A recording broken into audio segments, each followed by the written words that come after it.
Auriola, vamos começar agora essa aula e o assunto da vez é? Carnes suínas e de caça. Novamente, com os mesmos conceitos que a gente abordou junto com as outras carnes. Então, nós temos aqui dois cortes iguais, mas de animais diferentes, parentes, mas diferentes. Um que é carne suína e o outro que é carne de caça, mas vamos falar um pouco dessas carnes de caça relacionadas aqui ao Brasil.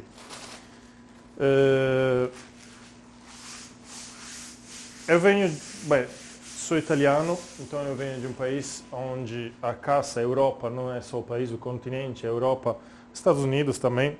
A caça é legal, é permitida, é óbvio que é regulamentada, tem épocas, tem regras muito rígidas, tem que ter licenças específicas para cada grupo de animal, ou dependendo até por um animal específico. Mas ela é praticada e inclusive existe um comércio de fato de carnes de caça. Mas aqui no Brasil, a caça é proibida pelo IBAMA. Isso é um fato, isso é bastante conhecido.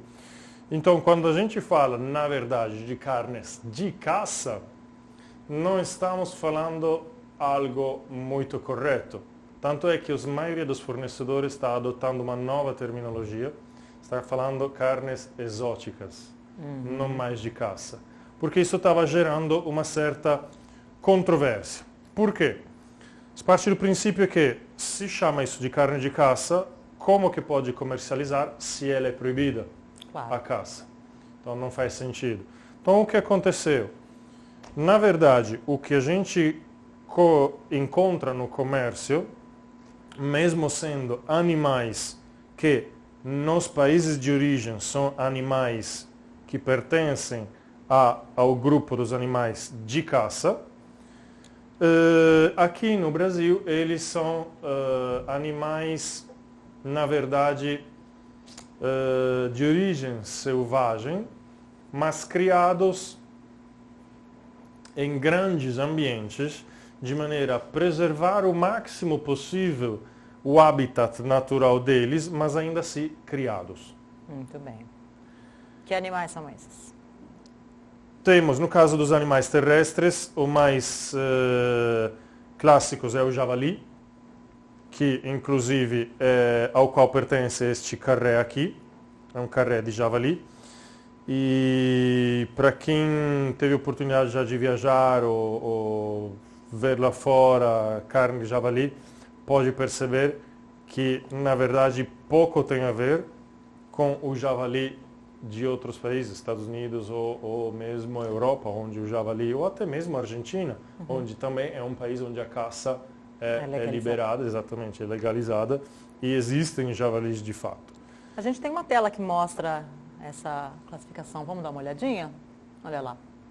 Exatamente, mostra, digamos, a classificação, né, dos grandes grupos de caça, que elas é classificada por tamanho, ou seja, caça grande e caça pequena, e depois outra classificação é também feita pelo tipo de roupagem, digamos assim, da caça, se é de pena ou de pelo.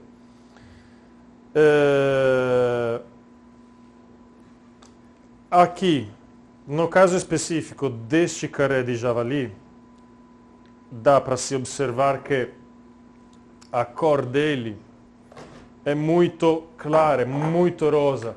A diferença, por exemplo, com este outro carré,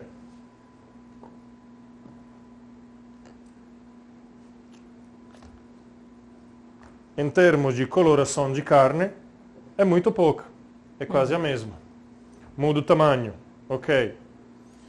Esse aqui é um carré suíno, enquanto que isso é o carré do javali.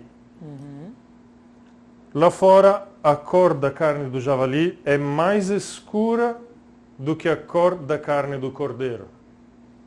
Qua bem um vermelho bem intenso, bem escuro, bem bordeaux.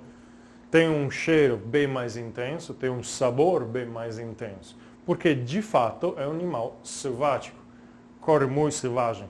Corre muito, se movimenta, caça, trabalha pra caramba e é utilizado, as cocções dele obviamente são diferentes do que o carne aqui. Esta carne aqui é uma carne macia, é uma carne que não precisa de grandes trabalhos em termos de marinadas ou mascaragem em termos de sabor, porque ela é bem suave. Porque, como a gente acabou de falar, é uma carne que ela passa por uma criação, digamos, de grande escala, digamos, é deixado meio solto, meio livre, mas ainda assim é supervisionado, passa por, às vezes, por alimentação através do homem, ou seja, ele não é 100% independente. Tem outro fator também importante a dizer, que diz respeito ao tamanho. Porco a gente sabe que são animais grandes, javali também são bem grandes. Existem espécies de javali lá fora, principalmente na Europa, que chegam tranquilamente aos 300 quilos. Então, são animais relativamente grandes. Isso aqui, pelo tamanho do carré, até comparando com o carré aqui do porco, dá para ver que o animal é relativamente pequeno. Também é por isso que a carne está mais clara.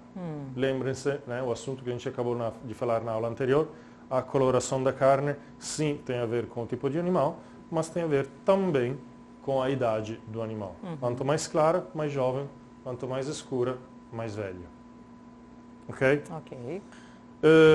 Interessante observar aqui, esse aqui é um carré de javali, mais uma vez, ele vem com essa proteção de alumínio nos ossos, né, que durante a cocção ajuda a preservar a estética do osso, que sem essa proteção ele escureceria por causa do calor, né, ele não chegaria a queimar, mas com certeza ficaria bem mais escuro. O alumínio ajuda a mantê-lo clarinho, não chega a ficar igual assim, ele ainda se dá uma coloração, mas fica bem mais clarinho do que sem o papel. Nesta peça aqui, vamos cortá-la ao meio para ver um pouco a seção dela. Olha lá.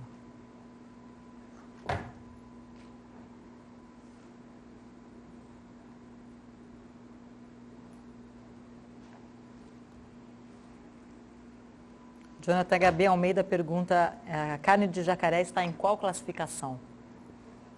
Carnes exóticas. Eu ia abordar agora, ok? Estou falando aqui de uma carne de caça exóticas de origem europeias ou argentina.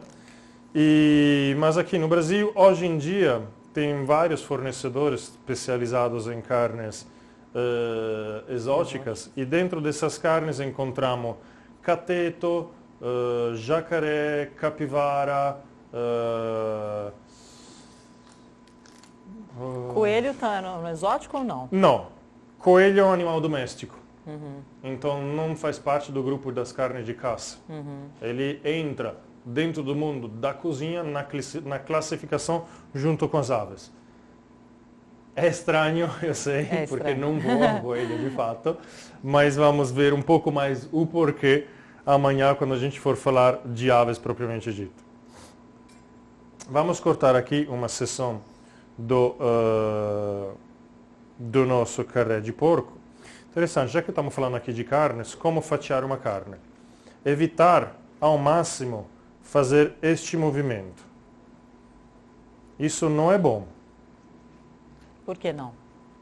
Apesar, bem, eu tenho uma certa prática, então eu ainda assim consigo ser mais ou menos preciso. Mas quando eu faço isso, eu corro o risco de mexer muito e criar vários recortes na carne, que não é bom. Para ter um corte mais uniforme, o ideal e o correto é sempre uma única ida. É por isso que açougueiro tem aquelas facas longas, né? Porque dessa forma ele vai sempre acompanhando assim. Se eu não tenho uma faca que me dê, o ideal é cortar com uma única ida. Mas se a minha faca não me permite isso, sempre dá uma abertura, recupera e dessa forma você continua o corte. Okay? Então aqui eu cortei, vamos guardar isso aqui. vamos guardar isso aqui. Vamos ver aqui um pouco as diferenças, né, de um carré suíno. Esse carré é diferente do que se vê normalmente no mercado, porque nada mais é isso aqui do lombo suíno, só que ele pega uma...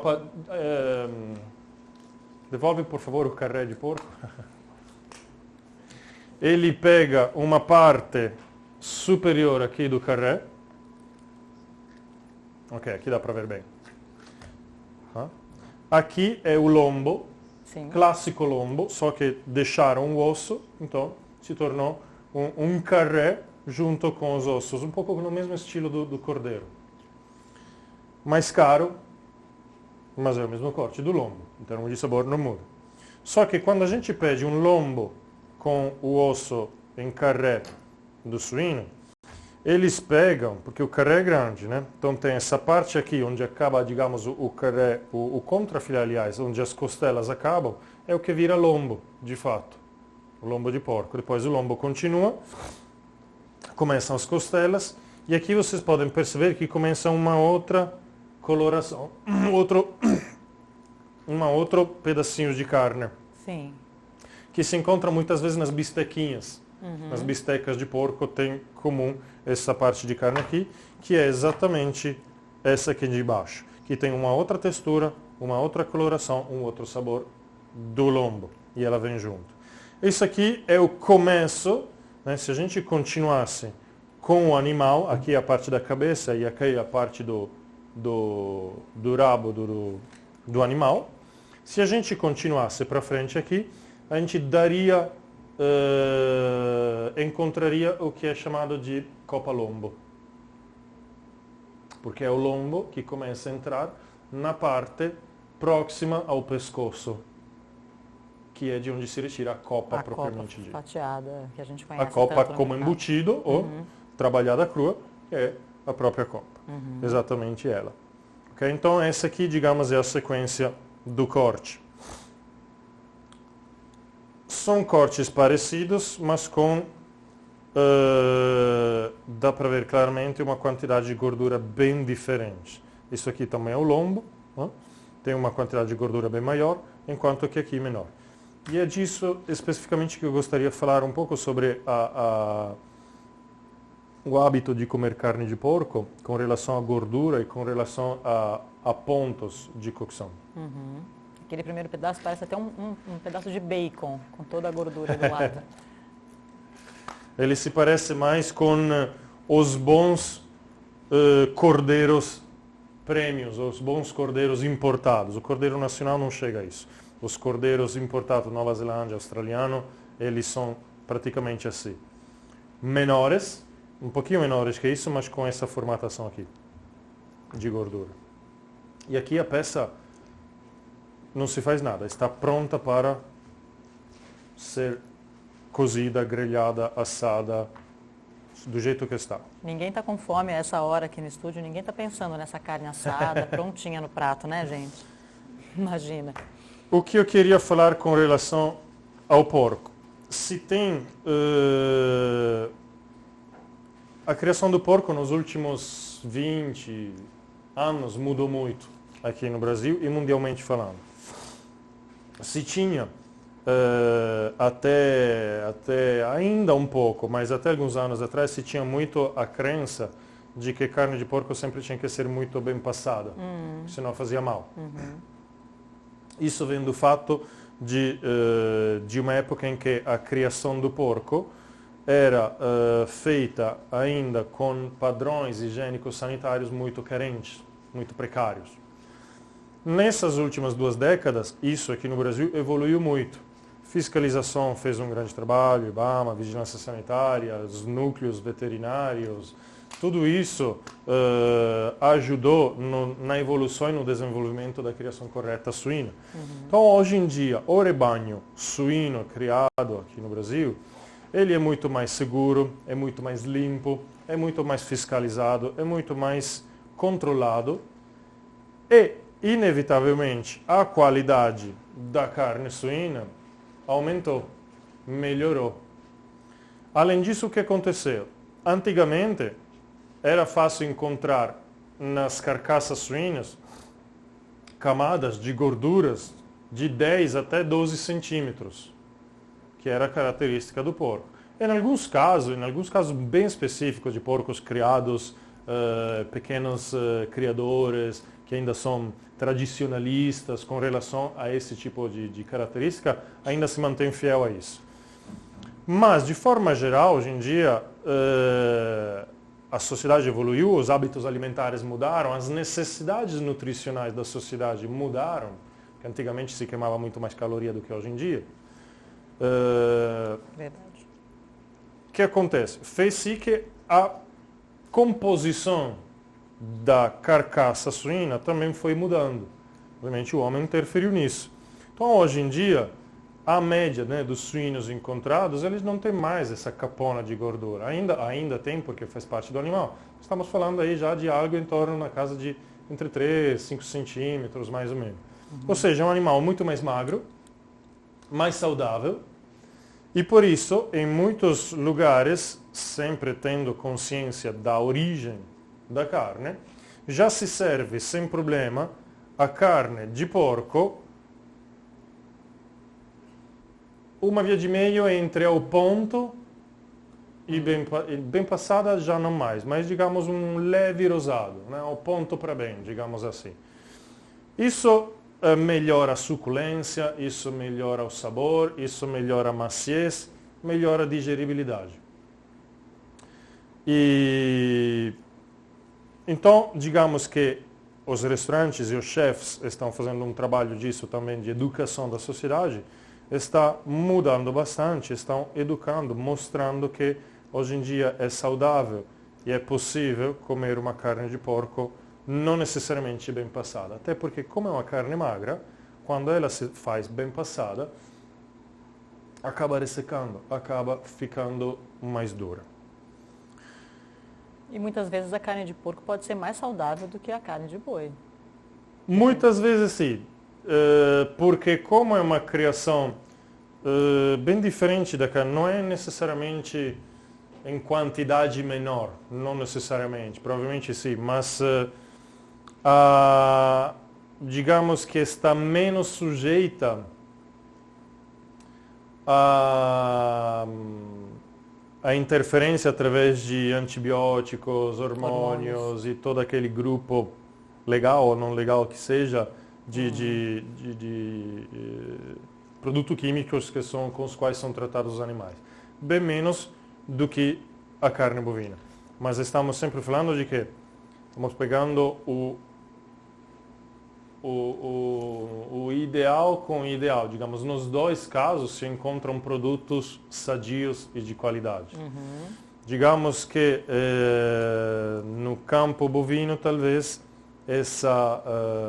eu não tenho dados estatísticos para afirmar de fato isso, mas provavelmente, conversando com colegas, nutricionistas, até veterinários, né, da fiscalização sanitária, a gente chega à conclusão de que se, de fato, na média, digamos, a carne de porco, respeitando determinadas coisas, ela pode eventualmente ser mais saudável do que a carne bovina.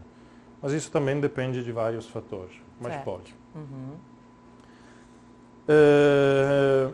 Novamente, com relação aqui ao carré, estamos vendo aqui os ossos trabalhados iguais ao carré de cordeiro que a gente trabalhou antes, então eles ainda não bem trabalhados, eles precisariam de um cuidado maior, precisariam ser limpos novamente para ficarem bem bonitos e bem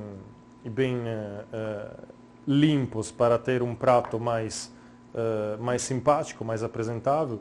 Ainda essa parte aqui seria retirada, porque, como vimos antes, essa aqui não é uma gordura sadia, essa é uma pelanca que ela fica igual a um chiclete quando vai para a cocção. Ok? Aqui temos já a peça, tirando o osso que precisa ser limpo, temos a peça que vai ser trabalhada. Como que preparar cocções do carne suína e cocções de um javali ou de uma carne de caça. Aqui é simples. Eu acho que mencionaram uma pergunta antes que a gente acabou não respondendo com relação a passar limão. Isso. Ou talvez vinagre, Sal, né, limão. nas carnes. O sal, ok, não tem problema, um tempero. O limão, a menos que a receita pede ou peça para ser temperado ou marinado com limão, eu sempre aconselho a não fazer. Faz o molho de limão, cozinha a carne e serve com o molho de limão, mas não esfrega o limão, porque o limão é um elemento muito ácido, agride a proteína, interfere muito no sabor, agride a fibra da proteína e ela começa não exatamente uma cocção, porque quando a gente fala de cocção implica a ação do calor, mas é uma reação química que lembra muito a cocção. Então ela altera a textura da fibra muscular da peça de carne. Então eu desaconselho por esses motivos.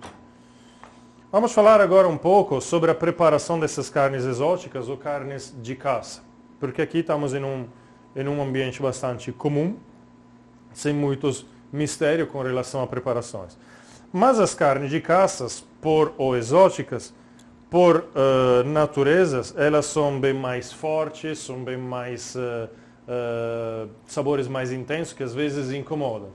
Então, não raro, aliás, é hábito que as carnes de caça passem, ou exótica, passem por uma marinada líquida, de forma geral. O que é uma marinada líquida? É uma solução de água de água ou água e álcool, por exemplo, vinho, normalmente, que é um elemento aromático, mais alguma outra guarnição aromática composta por ervas variadas, especiarias a gosto, como zimbro, canela,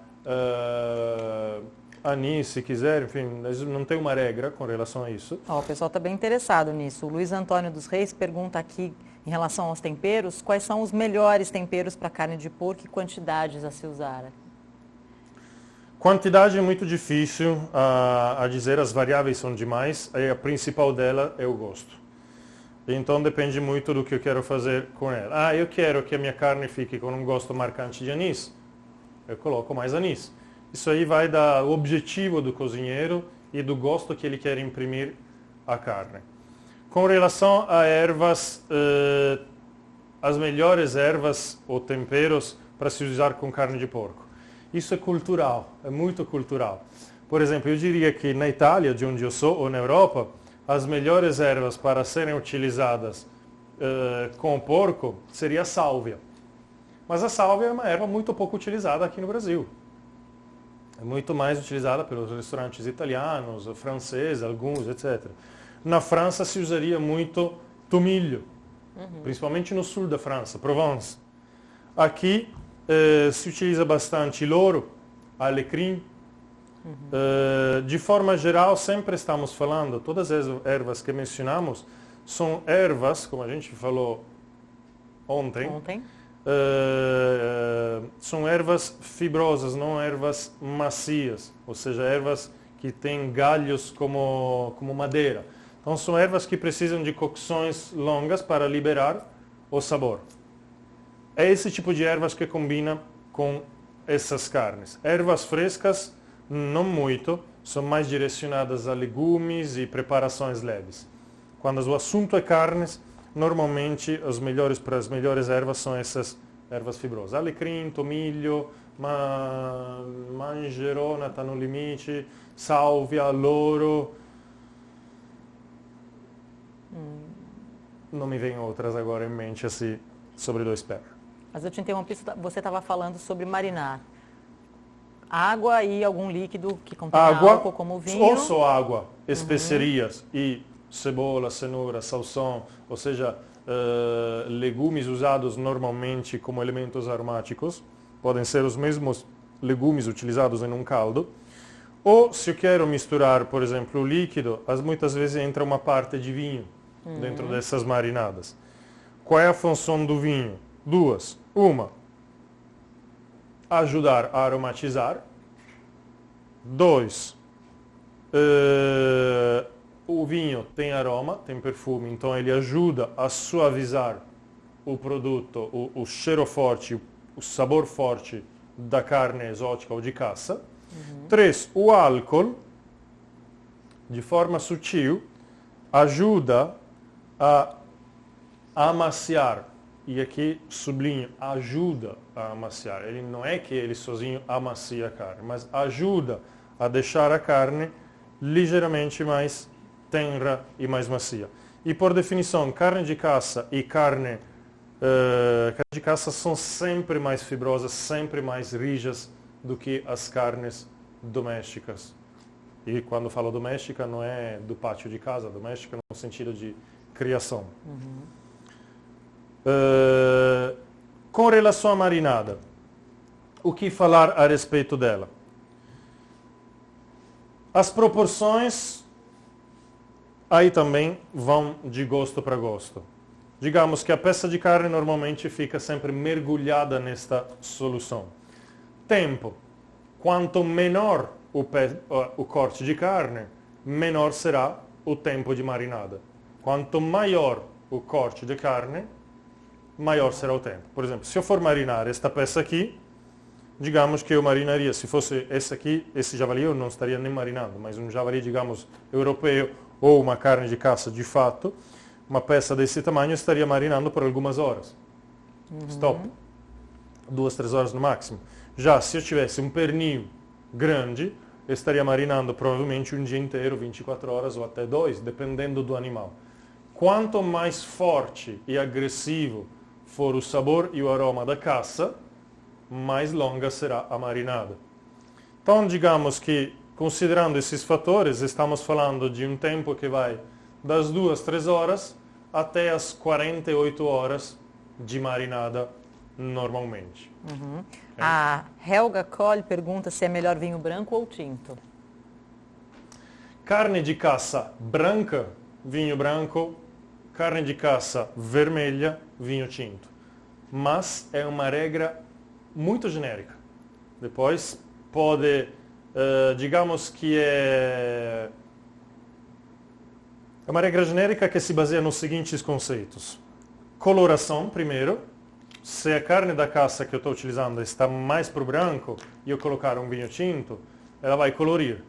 Não que seja errado, mas eu tenho que estar consciente de que vou alterar a cor da carne. Se eu colocar vinho branco na carne vermelha, a coloração não é afetada, mas o vinho branco não possui determinadas características, ao contrário do vinho tinto, e o principal delas é a presença do tannino. Vinho tinto tem tannino, vinho branco não. E carne de caça vermelha sempre vai ser mais forte e mais intensa do que a carne de caça branca. E o tannino, que confere mais corpo ao vinho, então um vinho mais encorpado, mais estruturado, ajuda a mascarar melhor esse tipo de aromas e sabores da carne de caça com relação à carne de caça branca. Suco de laranja ajuda a maciar a carne? Ajuda. Não é mito. Ajuda. Não? Não é mito. Realmente Não, ajuda a maciar. ajuda. Laranja, papaina, suco de papaya, abacaxi, todos eles ajudam. São frutas. As frutas possuem açúcares. Os açúcares ajudam aqui na textura, no trabalho em um nível físico-químico com as fibras e proteínas da carne e ajuda a ficar maciar. Mas obviamente que altera bastante, não só o sabor, mas a textura também. Abacaxi, principalmente, é um dos produtos que se não controlar, se não tomar cuidado com a quantidade do amaciante, seja ele suco de fruta natural ou daqueles industrializados, sintetizados, nós vamos alterar tanto a textura da carne que é facilmente reconhecível. A Lígia Falcão pergunta se na marinada pode usar vinagre.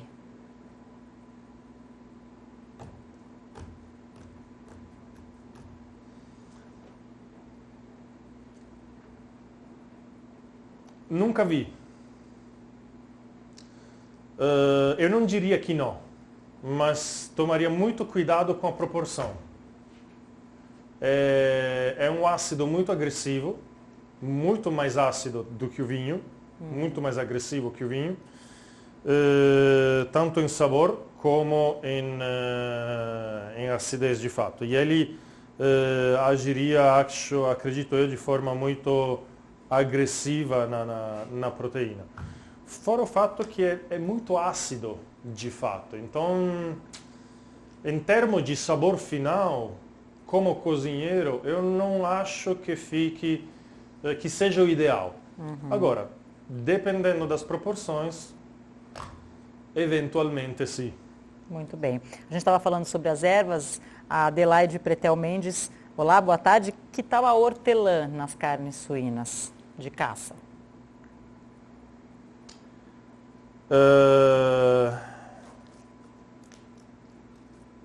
Possível, mas mais em finalização. A gosto pessoal. Digamos, remete um pouco à combinação clássica do cordeiro com hortelã. Tanto que você faz o molho de hortelã para acompanhar Exatamente. o cordeiro. Depende muito do tipo de carne. Porco, cordeiro, quando for de qualidade, são carnes que elas têm a tendência ao doce. Doce, obviamente, dentro do universo das carnes, né? A gente não pode comparar o doce, a carne doce com relação a uma sobremesa, obviamente. Claro. Mas dentro do universo da carne são carnes adocicadas. Então, como carne adocicada, ervas perfumadas, refrescantes, como a hortelã, ficam bem. Principalmente quando for a carne temperada com determinadas especiarias que são fortes e picantes. Então, o frescor ajuda a atenuar essa picância, essa intensidade de especiarias e cria uma harmonia, um equilíbrio de sabores e aromas. Para fechar essa parte aí da marinada, dos temperos, a Regiane Reis pergunta se pode usar azeite ou óleo na marinada. Poder pode, mas não faz muito sentido. Porque a marinada vai ser composta essencialmente por água. Água e óleo não se juntam. O óleo vai ficar na superfície e o restante embaixo. A carne pesa, vai afundar, não tem nenhum contato com o óleo. Então, nada impede de colocar, mas não vejo nenhum, não vou nem dizer benefícios, mas não vejo nenhum propósito. Vamos falar um pouquinho sobre armazenamento? Vamos. Podemos? Mesmo conceito. Vou mostrar bem em detalhe. Egídio, por favor, me presta uma GN, um tabuleiro. Enquanto ele vai trazendo, a Cacilda Oliveira está perguntando aqui sobre a maçã para bistecas. Bisteca suína? Sim. Sim, suína. Pode ser? Pode Vai ser. bem, Maçãs, combina. principalmente tipos de Suína. maçãs ácidas, não doces, porque contrasta com a acidez do produto. Muito bem. Muito bem. A gente viu antes em vários aspectos, a gente falou um pouco correndo, mas falamos sobre o armazenamento. Duas formas, ok? Depende essencialmente de dois objetivos. Preparei a carne, está congelada, está resfriada, está pronta, ok, aqui para a cocção. Vou utilizar ela daqui a umas 2 horinhas, daqui a uma meia hora. Pego ela, disponho num tabuleiro, GN, Tupperware, o que for. Posso cobrir com fita film, guardar na geladeira, zero problema. Vou guardar por mais tempo, isso sempre na geladeira. É aconselhável ter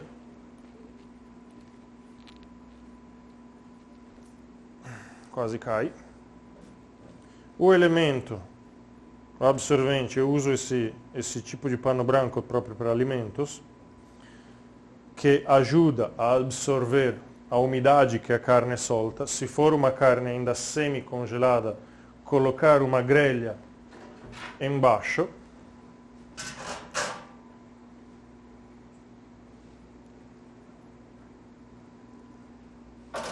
dessa forma, um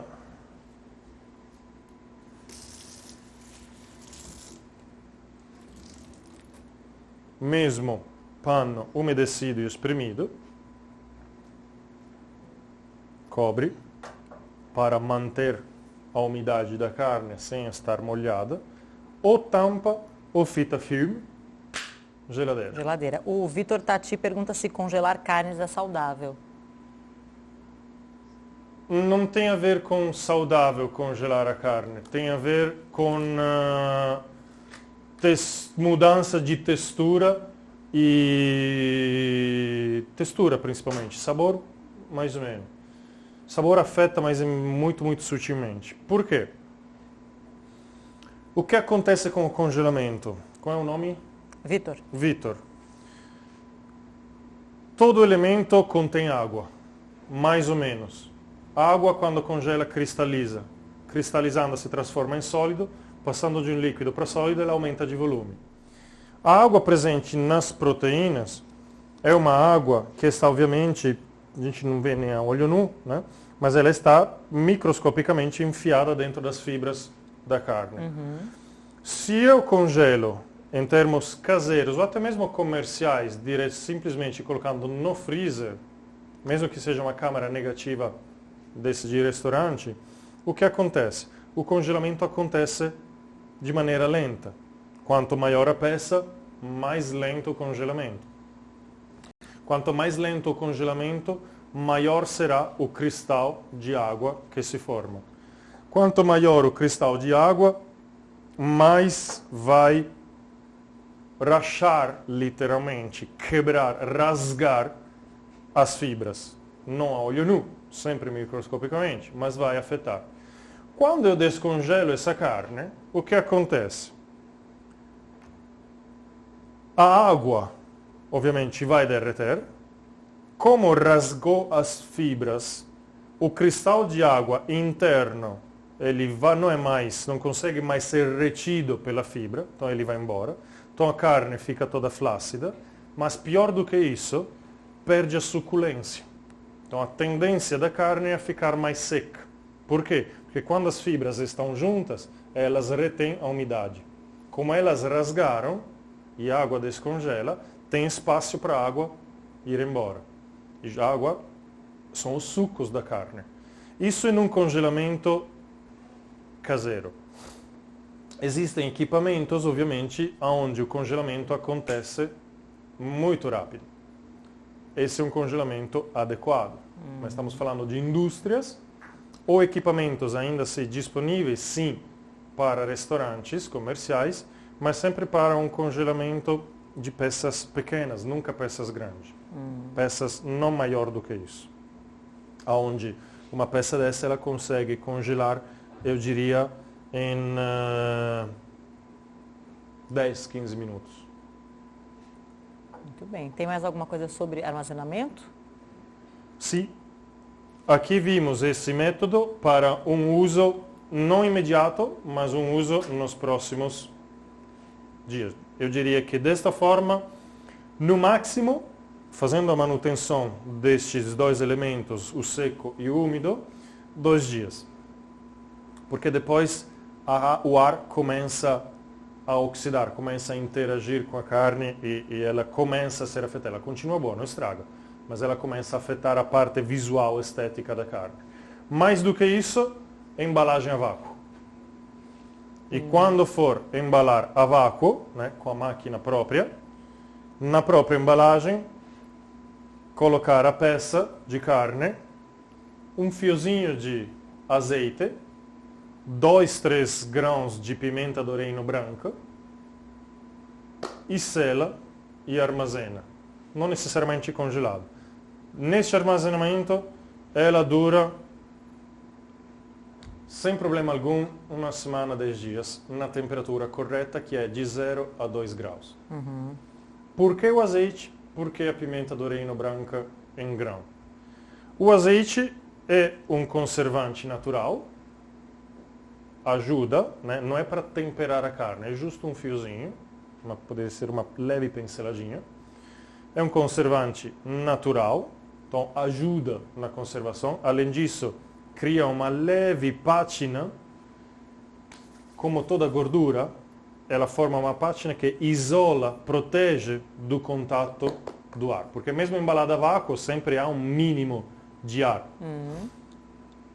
A pimenta do reino branca é um antisséptico natural, então ela ajuda também na preservação e na conservação da carne. Mais uma vez, não é para temperar, não é para encher de pimenta, não. É justo aqueles 2, 3 grãozinhos para criar um ambiente mais favorável. Não é que esses 2 ingredientes vão fazer milagres, ok? Temperatura errada, embalagem errada, vácuo errado, vai afetar, vai estragar da mesma forma. Mas eles ajudam a preservar o produto um pouco mais do que o normal. A Aliá Guimarães quer saber se no congelamento da carne já cozida também perde sabor e suculência. Acontece a mesma coisa, até mais. Ela já passou pelo processo. E voltando um pouquinho sobre a marinada, houve uma pergunta aqui sobre cerveja. Pode marinar Pode. com cerveja? Não tem problema Vou algum. achar aqui quem é que fez essa pergunta. Pode, sem problema algum. É um produto em algumas receitas bastante utilizadas. Tem umas receitas no sul da França, em guisadas onde se utiliza a cerveja como marinada e como líquido de cocção de algumas carnes. Não tem nenhum problema. Essa pergunta foi da Eliana de Santana Vanderlei. Está respondida. E a gente também tem uma pergunta aqui da Maria Amélia Freitas. Ela queria saber lá atrás, um pouquinho no começo dessa aula, quais são as carnes de caça ou exóticas mais consumidas aqui no Brasil? Pouquíssimas. Na verdade, o mais consumida é usado. Eu diria que são muito poucos os restaurantes que se aventuram nesse mundo. Porque literalmente não tem esse hábito cultural. Não são produtos baratos. São todos produtos que, por questões logísticas de distribuição, são todos eles congelados. E são de difícil venda para o comércio em restaurante, justamente porque as pessoas não estão acostumadas a esse tipo de produto. Mas eu diria que eu conheço os do meu fornecedor principal de carne, que são cateto, capivara, jacaré,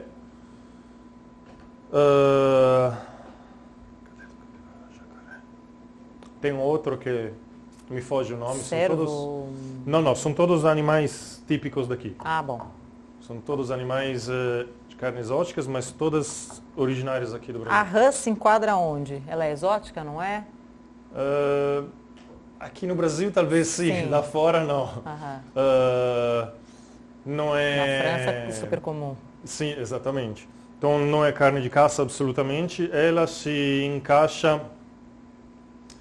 nos produtos anfíbios, né? Porque é um animal que vive tanto em terra como em água, elemento aquático. Então é um pouco como o jacaré, que fica no meio, no limbo aí entre o animal terrestre e o animal aquático. Na região do Pantanal do Brasil se consome muito carne de jacaré, carne de cobra. Sim. Também. Sim. De tartaruga. Polêmico, né? Carne de tartaruga. Muito polêmico. Hoje em dia existem criações para isso. Ainda assim continua muito polêmico. Mas é uma das carnes exóticas, difícil encontrá-las por aqui, normalmente mais fácil nas terras de Belém. Eu ia falar o estado, mas depois eu me toquei que não sei qual é o estado de Belém. Pará, obrigado. E por lá é bem mais fácil de encontrar do que por essas áreas aqui, com certeza. Que mais que eu posso falar sobre carnes de caças e suínas? Falamos de criação. O chefe já caçou alguma vez uma carne para você mesmo preparar? Não. Eu tenho muita curiosidade, admito, de experimentar carne de tartaruga. Tenho muita curiosidade, não gostei muito do jacaré. Já experimentei, não me diz grande coisa. Me lembra o frango como sabor. E me lembra um peixe fibroso como textura. Então não me encontrou o meu gosto particular. Pode ser que eu tenha experimentado da forma errada, mas... Eu também comi carne de jacaré e achei que tem gosto de frango. É, Enfim, vamos fazer um resumo vamos. das nossas aulas de hoje? Nossas 4 aulas de hoje? Entramos hoje, fizemos 4 aulas, todos voltados ao mundo das carnes. Então começamos com carnes bovinas, que são com certeza as carnes mais utilizadas aqui no nosso mercado. Passamos depois para carnes ovinas e caprinas, vendo um pouco a diferença, não tanto entre ovina e caprina, ou seja, ovelha e cabra, mas sim entre o filhote e o animal adulto, que isso interfere muito no sabor e nos perfumes, nos aromas da carne. Depois disso, nós falamos sobre a carne de caça e as carnes suínas, e sempre em todos eles abordamos o conceito de limpeza, que é comum a todas as carnes, como tirar um nervo, a técnica de tirar um nervo.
todo esse conhecimento.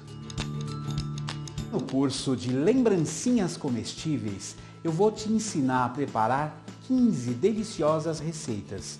Nós teremos um festival de brigadeiros, mini maçã do amor com chocolate, palha italiana, cupcakes, bolo da vovó na marmita, mini bolo bem casado, alfajor, trufas festivas e corporativas e muito mais. Além disso, eu vou sugerir várias apresentações, como potes, latas, caixas, muitos laços, para deixar essas lembrancinhas comestíveis com uma apresentação maravilhosa. O curso será transmitido ao vivo e gratuitamente. Confira a programação no site da Educar e reserve já o seu lugar. Te espero para marcarmos juntos os bons momentos da vida com muito sabor. Lindas, práticas e estilosas. Assim são as bolsas feitas em patchwork tradicional, objeto de desejos de todas as mulheres. Que tal confeccionar a sua própria coleção e gerar uma renda extra e quem sabe conquistar a sua independência financeira assim como eu? Eu sou a Márcia Satico, estudo a arte há quase 15 anos e desde 2009 deixei a vida corporativa para me dedicar à arte de fazer e ensinar o patchwork. Através das câmeras da Educar, eu vou pegar na sua mão e te conduzir passo a passo na confecção de 5 lindas peças. Uma sacola bastante ampla e prática com blocos tradicionais. Uma sacola dobrável que vai estar sempre no jeito para quando precisar fazer umas comprinhas. Uma bolsa infantil com a técnica do tubo. Uma frasqueira com o bloco cabana de toras. Uma bolsa bastante elaborada com a técnica do crazy, reaproveitando retalhos de tamanhos diferentes. O curso será transmitido ao vivo e gratuitamente. É só acompanhar a programação no site da Educar e fazer a sua reserva. Quem não gosta de um delicioso bolo caseiro?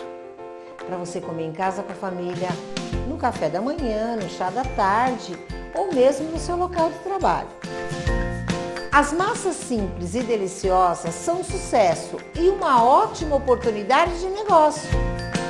Sou Dalva Zanforlin Franco, chocolatier de profissão, sou professora de culinária, ministro cursos no Centro Técnico Trem da Alegria e tenho especialização em doces em geral.